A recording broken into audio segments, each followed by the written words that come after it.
if we don't address the housing need, we will not address our health needs, we won't address our educational outcomes, and we won't be preparing children for the future we all want for all of our kids. And so I think there are big ideas out there. It's really taking those best ideas and moving them to scale. Welcome to Building Connection, a podcast from Habitat for Humanity of Greater Memphis. I'm Dwayne Spencer, President and CEO. I've been with Memphis Habitat for 24 years, and every day, my team and I are focused on making affordable, healthy housing a reality for more people in our community, through affordable mortgages, home construction, and home repairs for older homeowners. In my daily work, I often think about the connection between housing and so many other issues. The reality is, housing, your home, is connected to everything. Sometimes it just takes a little conversation to uncover it. With each episode, our guest and I will discuss the powerful impact of home. We'll explore a variety of topics: housing, health, wealth, education, safety, but we'll always bring it back to home. It all starts with the home. The desire for home, a place of security, rest, and renewal, connects us all. So let's connect.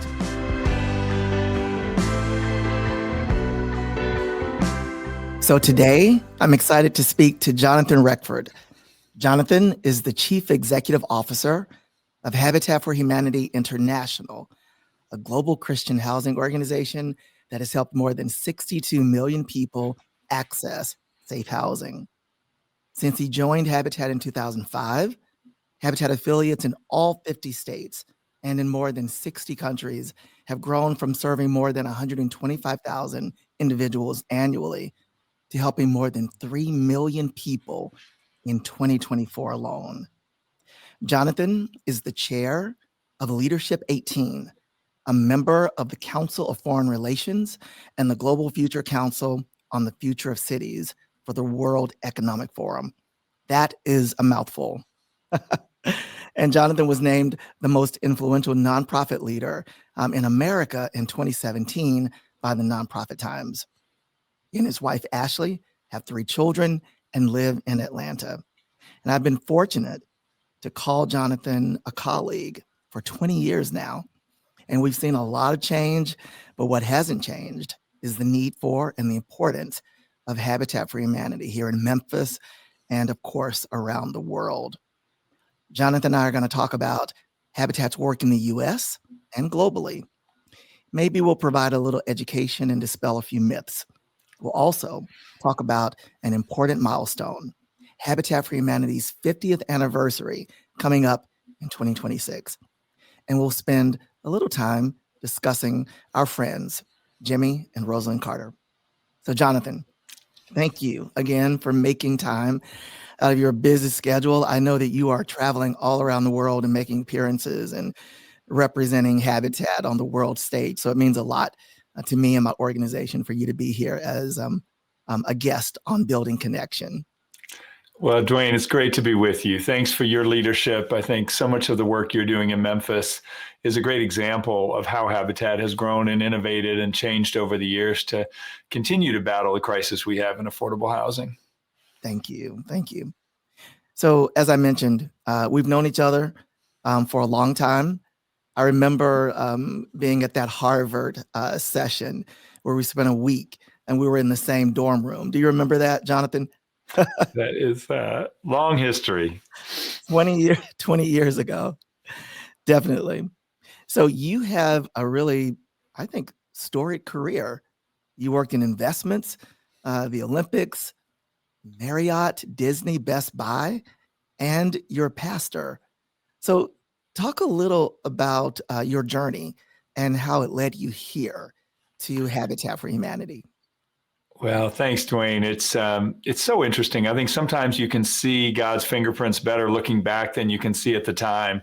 I think my career in some ways didn't make that much sense to me. And now I look back and all those different elements turned out to be incredibly valuable in preparing for me for finding what really feels like my true vocation, which has been Habitat for Humanity. And it's hard to believe I've had the privilege of doing this for 20 years. But if I pull back, I'll try to do the short version. I was blessed with incredible role models. I grew up in a college town in North Carolina, in Chapel Hill. My dad was a professor. My mom was an activist and volunteer. Her mother was a major figure in my life, really a formidable character. Her name was Millicent Fenwick, and she was a congresswoman and great fighter for civil and human rights from New Jersey.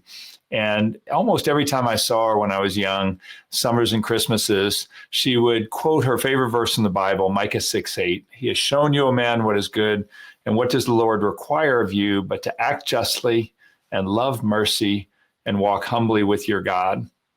And then she would ask me what I was going to do to be useful. That was her view of the good life. We're supposed to be useful. And it took me a long time to grow into that. I thought I was going to go to law school to go into politics and be like her, and then realized I had no interest in being a lawyer. I just thought that's what you did. Had to come up with another plan.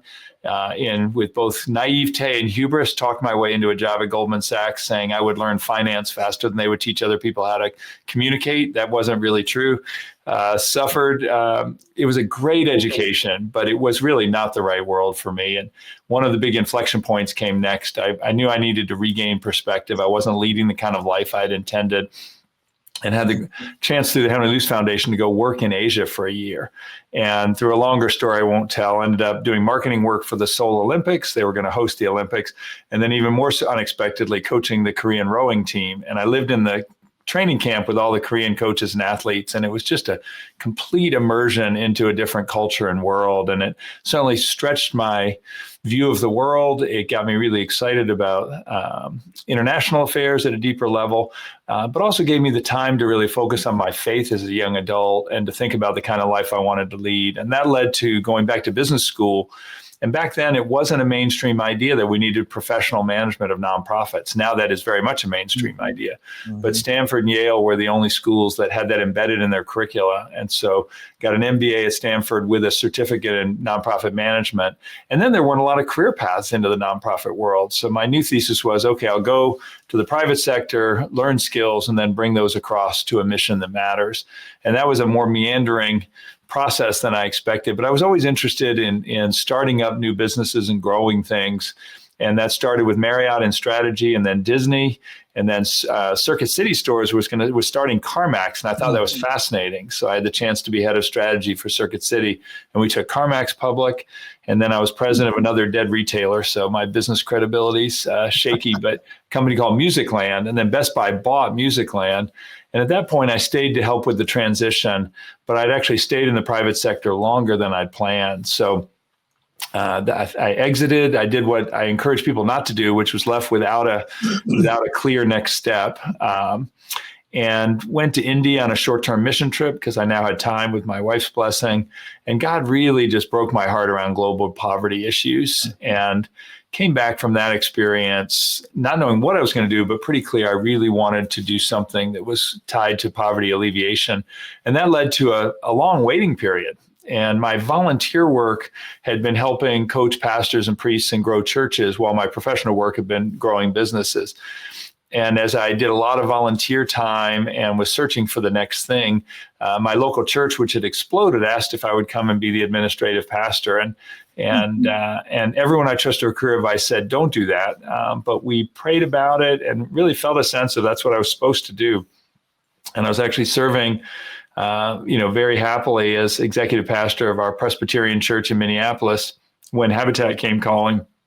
And if you could have named one job that really put all the pieces together, it would have been Habitat for Humanity. And so I certainly didn't think they were going to pick me. But that was suddenly I was driving down to Plains, Georgia to have a final interview with President Carter. And that was the summer of 2005. And I can honestly say, there's nothing else I would rather be doing.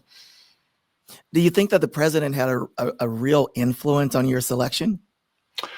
I think it was honorary. The search committee, it was the final step. So he was the honorary chair of the selection committee. He probably had a veto, but otherwise wasn't too involved. But he was very gracious to me. And I remember I'd never been to Americus or Plains, and driving down from the Atlanta airport, and well, I know we'll talk about that later, but it was so amazing. The Secret Service house is almost bigger than the president's house. And they sent me through, and then, no staff. President and Mrs. Carter just greeted me at the door, sat, holding hands in that double rocker in their living room. And we just had a conversation, and they could not have been nicer. I love that. I love that. So, Jonathan, Habitat for Humanity is one of the most well-known nonprofits or nonprofit brands in the world. And so you know where I'm going with this, right? Yet, I think we can agree, it still isn't always well understood. And, almost every day I run into someone who still thinks we give houses away. And I hate that, and I know we're all going to be working hard to dispel that myth. But let's talk about it just a little bit. Why do you think that Habitat may not be so well understood? And what are we going to do about that? Yeah, I think it's mostly a strength, but it is because, especially in the U.S., we are so deeply identified with volunteerism and with President Carter. I think that occasionally gets in the way of people understanding the depth of work that you and so many of our other affiliates do. And so, as you've referenced, the things most people, the good news is we have this halo of goodwill. People love Habitat. They smile when they hear about our work. And they think they know us. And we actually just did brand research for our 50th anniversary that really brought this out again. So they think they already know us, therefore they don't necessarily check. And the two things that we're best known for are that President Carter started and ran Habitat, not actually true, though there's no question he and Mrs. Carter put us on the map, and that we give away houses, you said. They're also surprised that we're global because we're so identified as a local entity. And I do think the good news is when people understand the breadth and depth of our work, they actually get even more excited about Habitat. But I do think there's an education piece, because I think the partnership with families, the fact that the families are purchasing those homes from us, that they are deeply involved in working alongside us in creation of those homes. They go through training and in finance and in home maintenance. And that's the reason our families have been so successful over time, even though technically they're subprime families. So I think the model has proved itself. I think the other side is because we're so well known for that volunteer side, there's low awareness of how many other things we do in addition to that direct construction work. And I think there's still an education opportunity there as well. Here and probably at International as well, we've drifted at the direction of Jessica Hort, our VP of Brand Strategy, into making sure that we're saying home buyers a little bit more than homeowners, because you can still be a homeowner if someone wills it to you, or but we use the term home buyer quite a lot. So what do you think about advocacy as far as awareness and seeking support for Habitat here in the United States as well as internationally? And how do they differ? We're used to here in the U.S. Going up to D.C. once a year for what we call Habitat on the Hill. It's an inspiring time if we can get those meetings and have meaningful conversations with legislators. But what does it look like outside of the United States?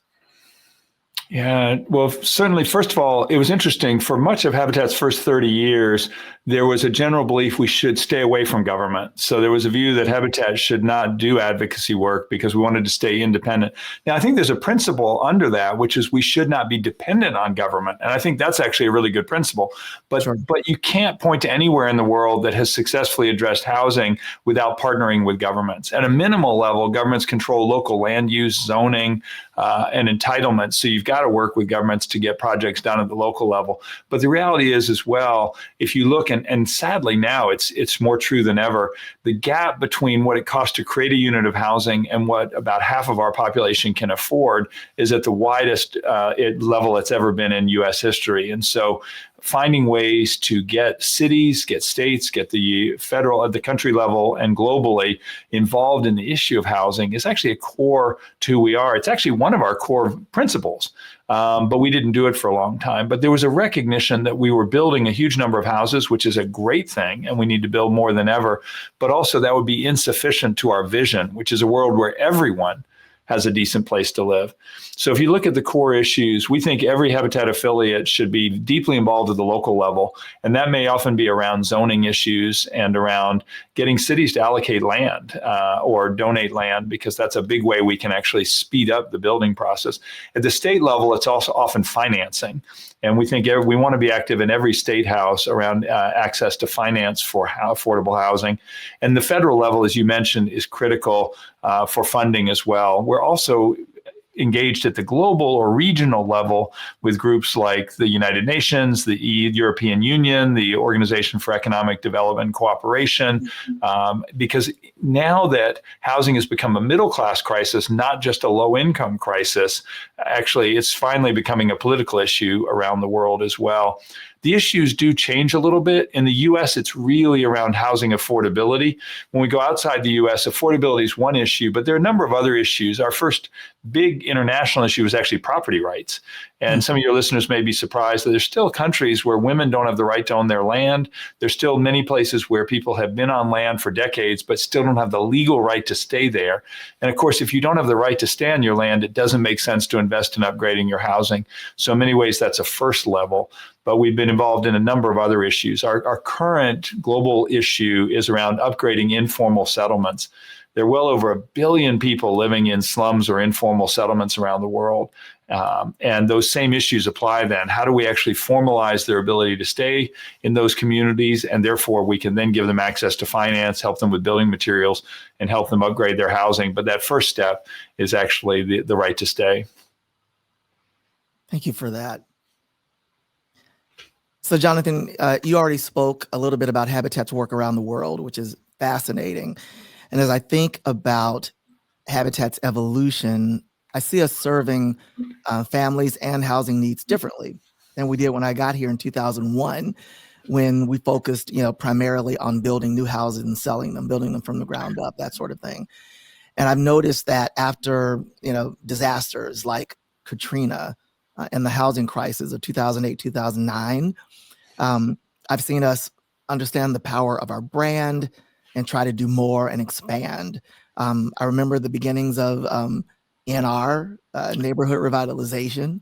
And in Memphis, that in particular kind of pushed us into expanding our work more deeply into communities, like doing aging in place, which has been a really big thing here for us. So an opportunity to expand our work and our scale.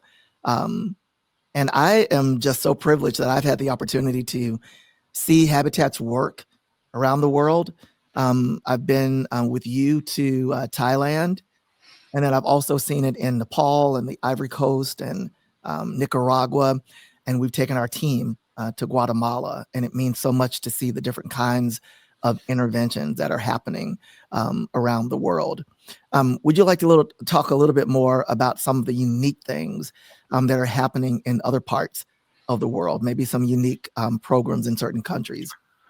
Yeah, thank you, Dwayne. And thank you. One thing if people don't know is one of the things, beautiful parts of the Habitat extended family, global family, is we have a program we call the Tithe, where Habitat entities send a portion of their funds, their flexible funds, overseas to help other more difficult contexts have the chance to grow and impact. And so I think of it as the gift that keeps on giving, that Memphis is having a huge impact in your local community and having an impact in the world as well.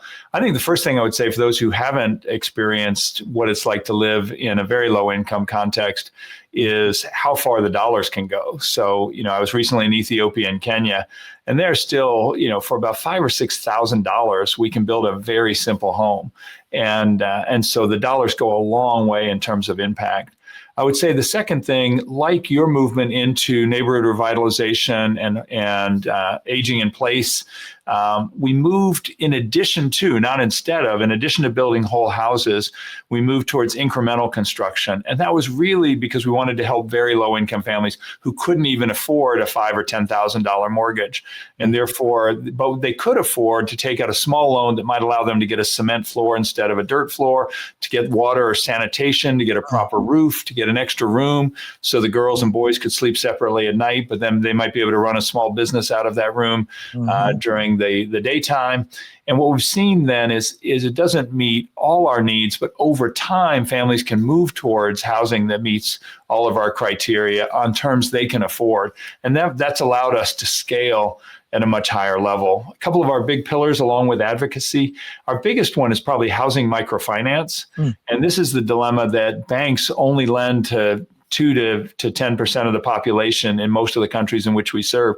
It's actually become a real issue now in the US, where there's, the ability to get a mortgage is getting out of reach for even many middle-class families, let alone low-income families. So we started out, 18 years ago, starting to do experiments with microfinance banks to teach them how to do housing lending and actually loan them the money to start up housing portfolios. That led 12 years ago to our one of our biggest risks, but we created the Microbuild Fund, which was an international housing microfinance fund. We raised $100 million. I'm so excited about this. We've loaned out now $230 million because we've rotated those funds to microfinance banks in 56 microfinance banks in 33 countries. What's really exciting is those banks, their housing repayments have been as good or higher than their small business loan portfolios. We're going to pay back all the debt. We're going to make a nominal return for our equity holders. But the fund has directly helped 1 million people improve their housing conditions. And even more exciting, those banks that we trained and capitalized have put in 1.1 billion of their own capital. So that original 10 million of equity has created now almost 1.4 billion in lending.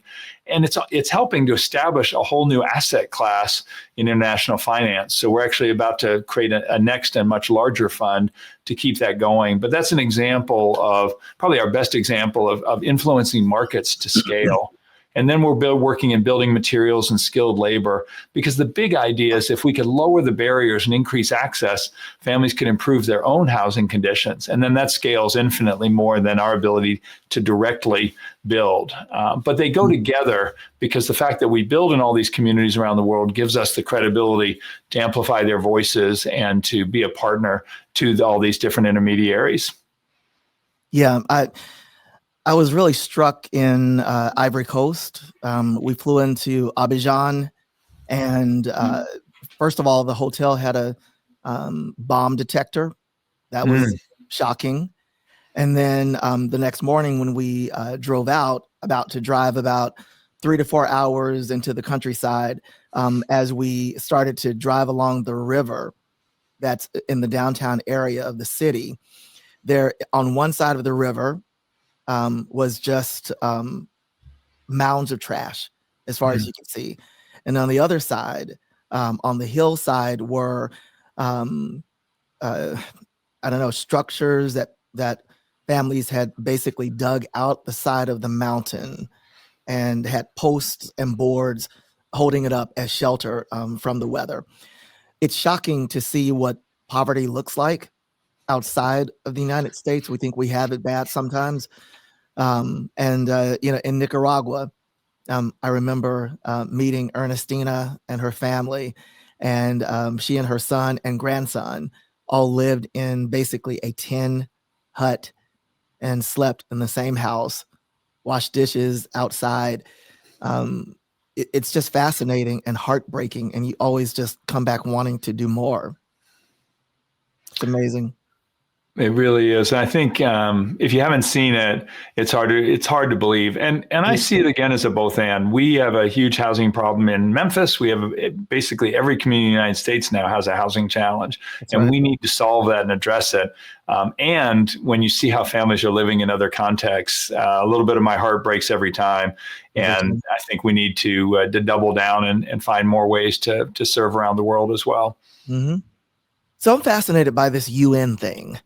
And UN Habitat, which I did a little research, and it was founded in the same year as Habitat. I didn't know it had been around so long, and that you have been speaking to them. We're fascinated by that. Tell us a little bit about it and what your message is, and how Habitat for Humanity is sort of connected to UN Habitat.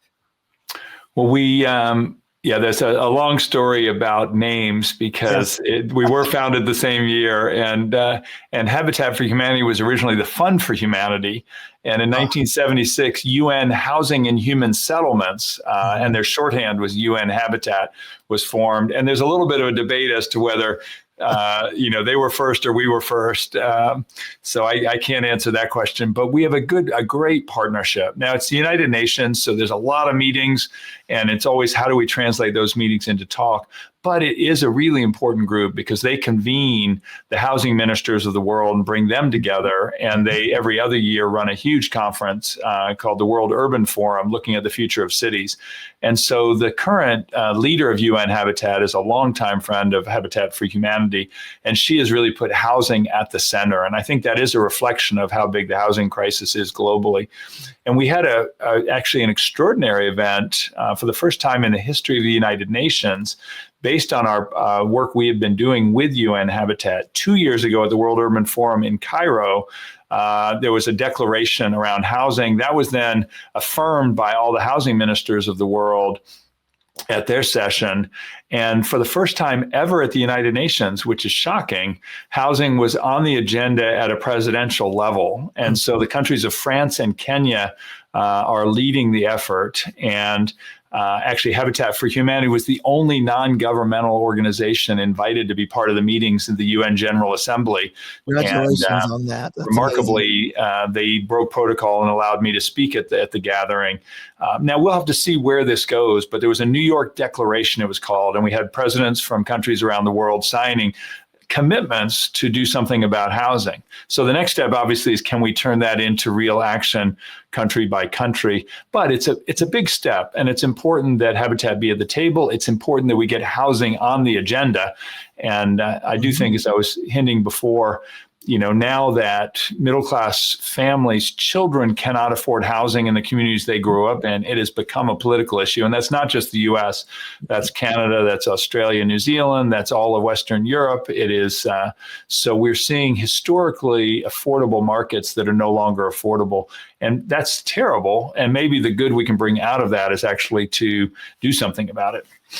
Not to put you on the spot, Jonathan, but to put you on the spot.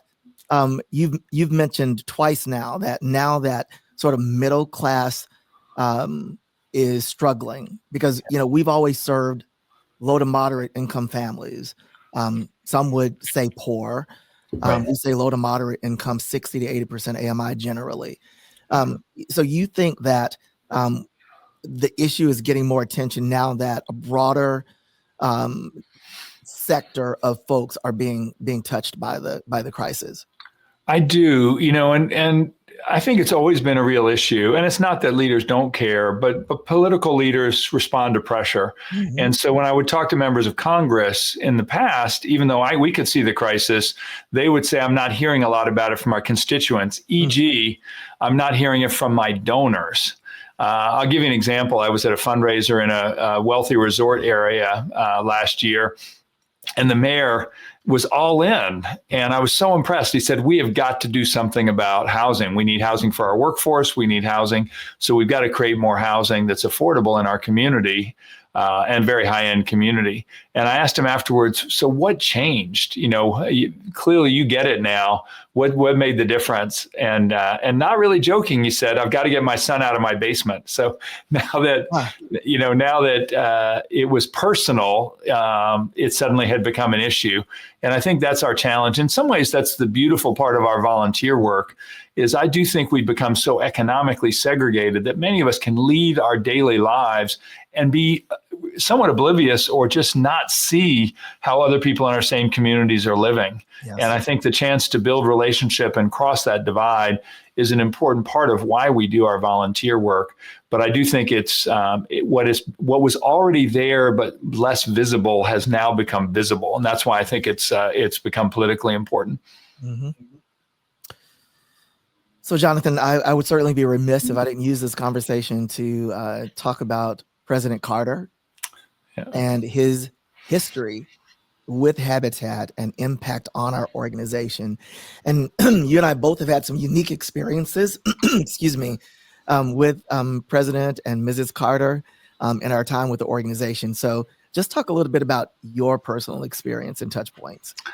Well, I think as we talked about at the beginning, he is so, indelibly and inextricably connected to Habitat's mission.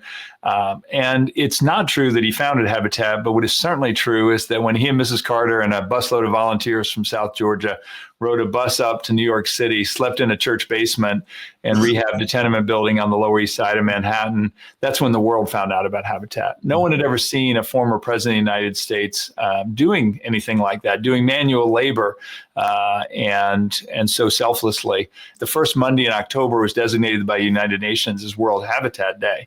And the city of New York renamed the street on where President Carter did that original project, Jimmy Carter Way. And that was just such a nice recognition because it wasn't a one-off. I think what was so extraordinary with President Carter and Mrs. Carter, who was there the whole way, is that started 35 years of their building somewhere all around the world. And it was really wherever they went and built, that raised up volunteers, raised up leadership, raised up awareness. And they directly, their projects directly helped 4,400 families have homes to be able to purchase with over 100,000 volunteers. But really their impact stretches far, far beyond that. And I think what was so remarkable with President Carter, and you experienced it, is when he's on the build site, it's all about the families and the work. And so he has no interest in the photo ops. You don't want to be caught slacking off. I always would joke with families, everybody would want to build on the Carter house. And I would always say that's a great honor, but you got to understand if you're doing that, you're going to be working really hard because it's not a competition as long as his house gets done first. And we would, and you did not want to get that, blue-eyed submarine commander glare if he thought you were slacking off. But I think for what struck me so much with President Carter is I was with him with some of the most powerful people in the world, with heads of state, and with some of the least powerful people in the world. And he was always the same person. And that just, and he would always tear up. He would sign a Bible and greet every one of the families at the end of each project and talk to them. And he would consistently say a couple things. One, that Habitat for Humanity was the best way he knew to put his Christian faith into action in a tangible way. Right. And would also say that he always felt he got much more out of it than anything he was able to put into it, which I think in his case may not be completely true. But I think that is the feeling that has made Habitat so impactful over the years, not just on the families buying the homes, but also on the volunteers who participate. I remember the two times I was working on the house with him, nothing I did was right. Nothing was right. I don't know. I was hitting some, cement nail, and he was standing over me going, hit it. I thought, I'm not very stressful. Right. It was funny. I really appreciated President Carter and the opportunity and the time that I got to spend with him personally as well. He and Mrs. Carter, how she would hold your hand and you were just like one of the family. I loved that. It was so special. We were privileged to have them here in Memphis 2 years in a row, if you recall. Absolutely. 2015, when the Nepal build did not happen, and they came here to announce 2016, and it was really special. And we had an opportunity on the 2015 visit to take the two of them to visit one of our aging in place clients. Life had been dramatically improved by the repairs that we'd done for him. And that was really special, really special. It is.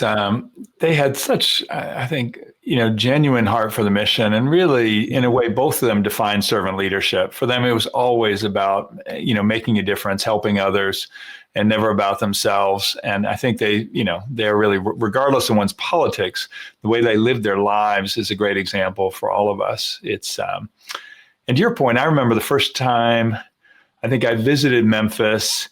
And there was a lot of debate in the habitat world then about doing repairs, some stress around should we move away. And I remember you're going with you to visit an elderly veteran, owned his home. This was in the uptown neighborhood, but couldn't afford to maintain it. And he had a gaping hole in his floor as well as a dramatically leaking roof. And nobody should live that way, certainly not people who've served our country. And you see the impact of a relatively small amount of money dramatically changing the health conditions for that family and making it really livable again and so I think when we think about repairs, they also have a huge impact. We need all the different pieces. Thank you for saying that. Thank you so much. We were very dedicated to aging in place here. So lastly, Jonathan, I want to talk about something big that's coming up for our entire network, and that's the 50th anniversary of Habitat for Humanity. So just tell us a little bit about the vision for the future and what's coming next. How are we going to celebrate? So we're very excited. It's hard to believe. A lot of organizations don't get to 50 years. Certainly there are older ones, but we really want to have a global celebration. And of course, we think the best way to celebrate is to double down on the work we are doing. So we have set a big goal. We want to help 50 million people in honor of over the next 3 years in honor of our 50th anniversary. And that's a combination of new homes, incrementally improved homes, as well as our advocacy work and our volunteer engagement. So we're putting it all together. But the hope is to really leverage the 50th anniversary as a way to bring attention to the massive need for safe, decent, affordable housing, to make it personal for people and to find ways to engage and get people involved. And we want people to come out with their muscles. Another of those myths is that the only way to help Habitat is to come out and physically do construction work. And we know not everybody wants to do that, though we love our construction volunteers. But we actually want your muscles, but we also want your checkbooks and your hearts. And so the 50th will be really about all of those. How do we advocate together to create the conditions, the enabling environment for more housing to be built, to increase the housing supply? How do we get hearts and minds engaged in this issue? And therefore, how do not only can Habitat build far more houses, but how do we create the conditions where our communities can build far more houses so that everyone has the chance to either be able to rent or purchase a home that they can afford on reasonable terms. And so we're very excited about it. And there'll be a whole series of events. We are continuing the Carter Project, but our big theme is going to be, I'll give a preview, you'll be hearing more, is about opening the door. And it's opening the door to possibility. It's opening the door to hope. It's opening the door to health and education and all the things that come from the foundation of a safe, decent, and affordable home. Jonathan, I don't know if you recall when me and my colleague, Beth Lechner from Ohio, helped you with a speech for the national conference, and you just wanted some feedback from folks out in the field. And we're working through the comments, and you said, I think I'm going to encourage people to double production. And we both went, oh, wow. And Beth was like, maybe not say that. And when, I saw you on the stage there at the conference, you said exactly that. Let's double production. And, I think if we're not striving for that, then we certainly would never get there. And I came back from that conference and, I had mixed feelings, but I came back and we put together a new strategic plan. And, our goal was to, go from an average of 15 homes a year to 30. That is literally what is that is the goal of our strategic plan, of our major, comprehensive capital campaign. And that is what we're telling everyone. So thank you for the encouragement and the motivation, because there are just too many people depending on us to settle for anything less. So thank you for that. Oh, thank you. I know it's so exciting to see the innovation. And Dwayne and I were together with a group of our highest producing affiliates just a couple weeks ago, and And it's really inspiring to see how people are innovating to try to address the challenge. I think the big challenge we all face is that costs have just exploded over the past 5 years, far faster than incomes. But that just means we have to keep finding new ways to do things. And one of my favorite axioms is we should be religious about our principles, but not our tactics. So finding new ways to do the work, and holding very tight to our core principles, but being flexible in how we get there, recognizing the housing needs are different in every community. Nashville looks different than Memphis, which certainly looks different than Addis Ababa or Phnom Penh. And so it should look like Habitat, but the way we do that work needs to be flexible. Agreed. Want to find great deals, declutter your home, and make a difference in Memphis? Shop or donate at your local Habitat for Humanity Restore. Both Memphis Restores offer great deals on furniture, appliances, building materials, and more. Every purchase or donation helps Habitat partner with local home buyers to build and repair safe, affordable homes. Together, we build homes, communities, and hope. Visit memphisrestore.com or follow us on social media to find your closest Habitat Restore today. So, Jonathan, now we're at the closing segment. And again, thank you so much for your time. Thank you for being here. So we call this part of the program, Bring It Back to Home. Yeah. It's the easiest part. So we ask all of our guests the same question, and you can answer it however you like, from a personal perspective or a mixture of personal and work. So, sound good? Sounds great. All right. Here's the first easy one. So, what does home mean to you, Jonathan? Or what do you think about when you hear the word home? For me, home is deeper and more than a house. It's actually, the word in Arabic, bait, it actually goes to your identity. And I think for all of us, we all have memories of what it meant to have home. And for those of us who are blessed enough to have, safe and stable housing, often there are a lot of, that became a launching pad as well. And so for me, home is really the foundation or the prerequisite for all the other things we want. And you know what I found is that in seeing Habitat's work, growing up in poverty housing myself, is that it still means the same to all of us, regardless of the condition of the unit. Yeah. Really. Yeah. Okay. So with this one, I want you to think big. And I know you're already doing that as we enter year 50 of our organization. But if there were no limitations, Jonathan, on how you would solve the housing crisis, what would we be doing? What would it look like, and what would impact look like? So we would be creating mixed income, mixed use communities at a much greater scale, because we know when we look at social mobility that everyone is actually better off when children grow up in mixed income communities. Then the American dream still tends to work. Whereas what we have also learned is it's a completely failed experiment to concentrate families in poverty together, and because then you get worse school outcomes, worse health outcomes, all the rest of the things that go with that. And so to me, I would have cities, and we've got examples of everything I'm going to say right now already happening, but we need it at scale. So I think we need every mayor to allocate land for housing. We need to fast track entitlements and permitting and make it faster and easier to build. Yes. And we need a true public-private and people partnerships. So we need civil society, the private sector, and governments coming together to solve housing. And that's going to require federal funding. It's going to require local action.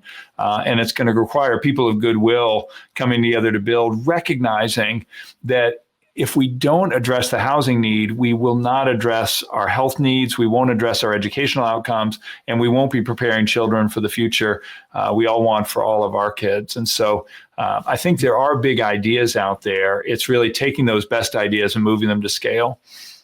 Yeah, we call the podcast Building Connection, and I'm sure at some point, Jessica will have me talking to someone around the interconnectedness of housing and education and housing and health, which we just did, and all the other things that are so important to growth and outcomes. But again, with the name of the podcast being Building Connection, it's all about drawing out the connections between all of those things. And so what is the one connection point from you, Jonathan, that you would want as a takeaway to this audience?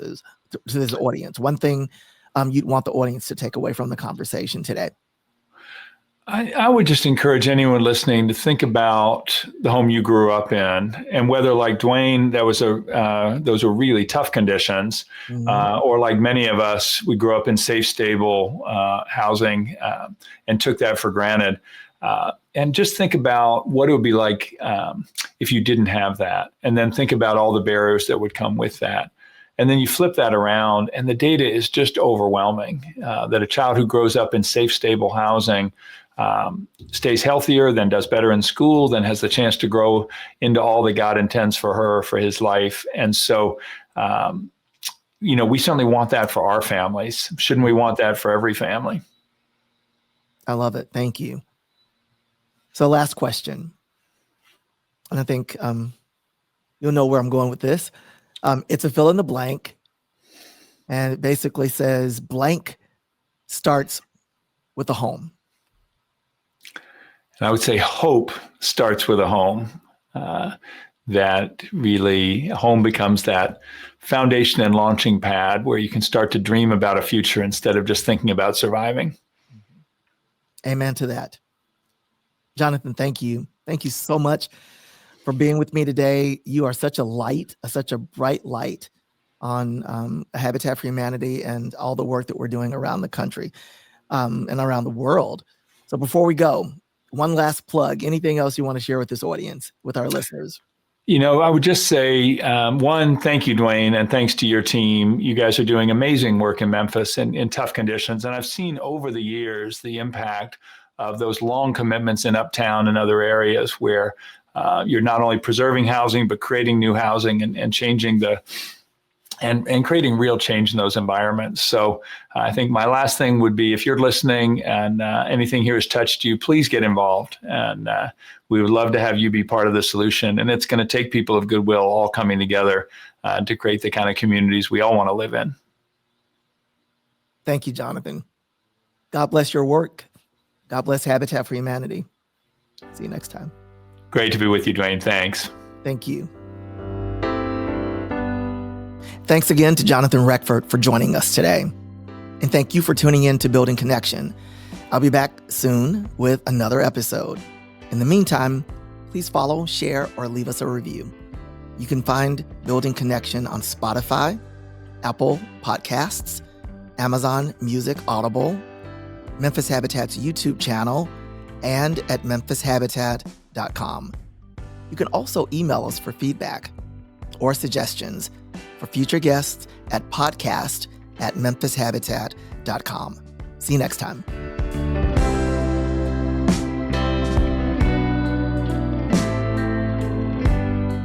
Thank you for listening to Building Connection, a podcast from Habitat for Humanity of Greater Memphis. Our executive producer is Jessica Horde, VP of Brand Strategy. This podcast is produced by Forever Ready Productions, a mission-driven production company headquartered right here in Memphis. They tell stories that inspire action, believing that together we can build collective purpose and impact. Since 1983, Habitat for Humanity of Greater Memphis has worked to help more people in the Memphis area access decent, affordable housing through new homes, affordable mortgages, and home repairs.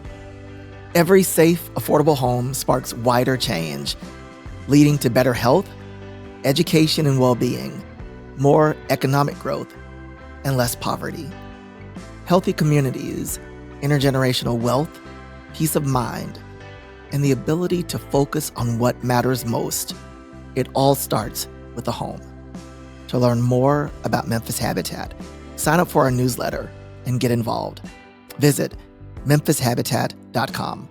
Together, we can build homes, communities, and hope.